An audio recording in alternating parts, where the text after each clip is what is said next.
Welcome to Drinks and Chill. My name is Gio. This is Matt, and today we are going to be drinking Hotel Tango. That's right. A lot of whiskeys source from MGP, which is in Indiana. So you can have a whiskey made in Texas or Tennessee or Colorado or wherever, but the whiskey actually gets distilled in Indiana. Well, this is kind of backwards. The distillery is actually in Indiana, but they source their whiskey from Tennessee. This is Tennessee whiskey, distilled Tennessee whiskey, but it's blended in Indiana. Yeah. And they actually get it from George Dickel Distillery. Mm-hmm. So this is Dickel whiskey, which we've had before on the channel.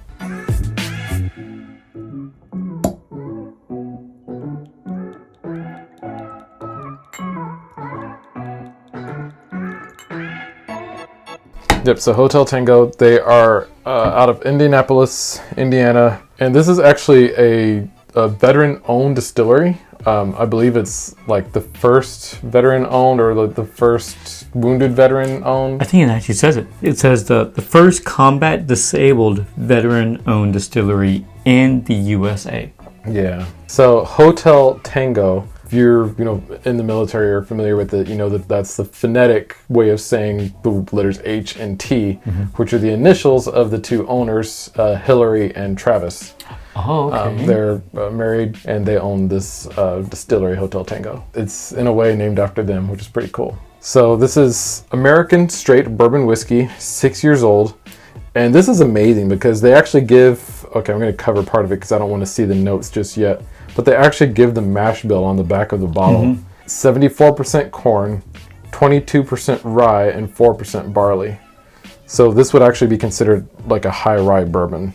Which a lot of bottles don't do that. This is like that I've known of. Yeah, most don't do that. So they'll just let you know what's in it, but they won't give you like a percentage of what's. Yeah, so that's pretty awesome that they put that on here. So I'm excited to try this. Yeah, me too. Let's give it a shot.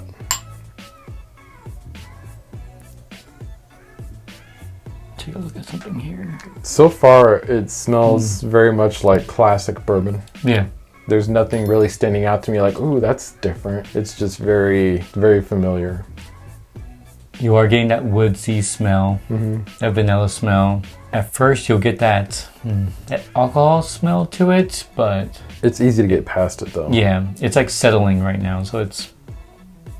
Is that some kind of fruit, like a hint of fruit that I'm getting? A hint of fruitiness? I think so. Kind of like a cantaloupe type of smell. Really? Maybe I don't know my fruits. Oh, you're right. Oh, I do know my fruits. Oh, that's so weird. Yeah, there's a little cantaloupe action going on. Oh, that's crazy. I like it, though. I actually really like the way this smells. Yeah, I do. Like the more I smell it, like the more sweetness and like a flavorful smell. It's a 5.6 for me.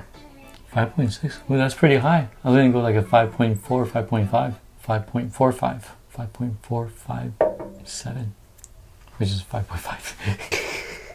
Ready? Taste it. Let's do it. This is the coldest out of the bunch. The what? The coldest. Coldest? Like, yeah. Like the other ones, there's some, I don't know, like warm to it, even though they're all like in the same temperature in here. This one's just a little bit cold. Like temperature wise.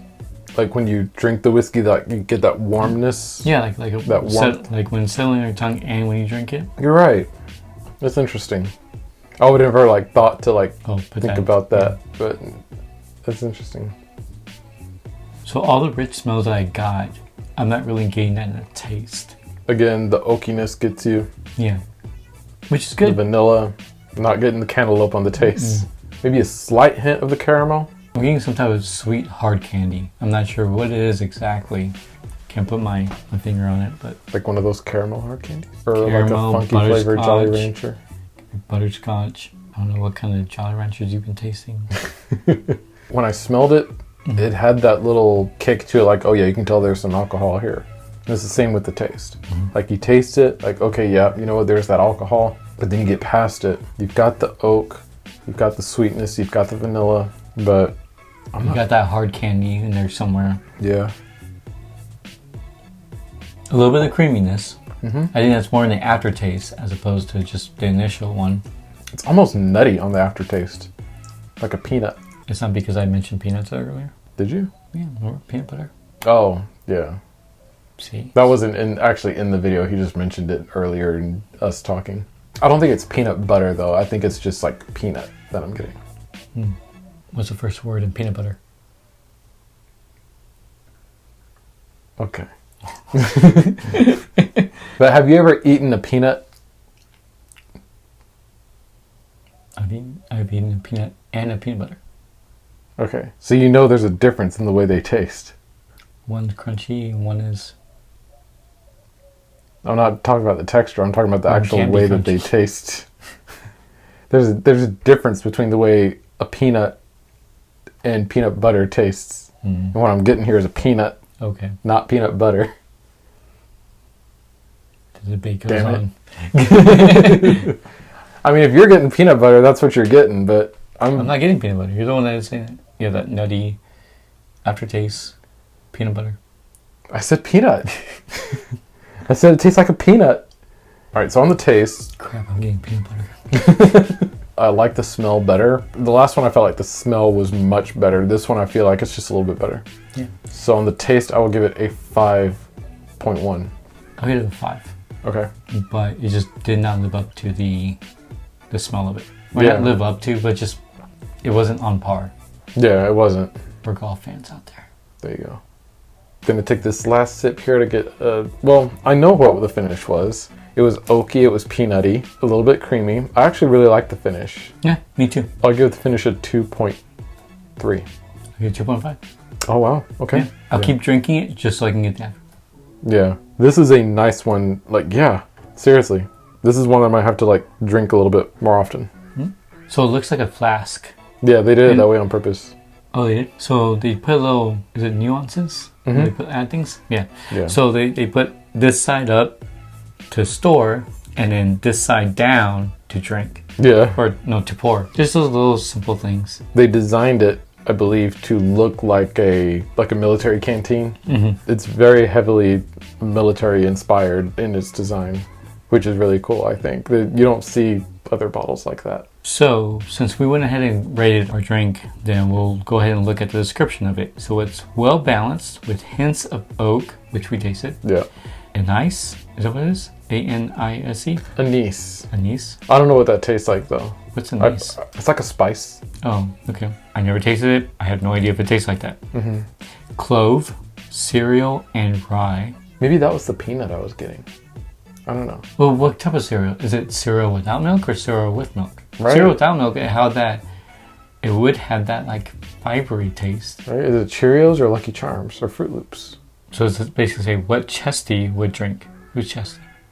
Who? Chesty. What Chesty would drink. I don't know who Chesty is. Oh. If you know who Chesty is, Leave it down in the comments. let us know. Yeah, it says what Chesty would drink. And it says directions, served with heightened expectations. Ooh. And I feel like it met my expectations. I don't think it exceeded my expectations. I did like it. But your expectations should be heightened. It wouldn't be exceeded, but it'll be on par at that level of exceeded expectation, right? Because you go into it already with your expectations exceeded. Very high. Yeah. Yeah. I get it. You know what? On the look and design, I'm going to give it a 3 because I feel like it's a very unique bottle. The label design is really good. And I love the fact that they gave us all this information. They gave us how old it was, which they don't have to do. No. They gave us the like a mash breakdown. bill. Yeah. I think you have to put like what state it was distilled in, but they didn't only put the state it was distilled in. They put, it's distilled at George Dickel. So they gave you a lot of information on this label. I give it a 2.7.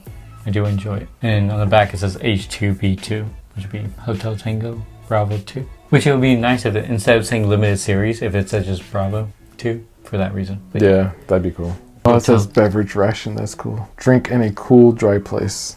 It usually says store in a cool, dry place, but no, they say drink it in a cool, dry place. This is not for storing, it's for drinking. yeah. So that is our review on Hotel Tango.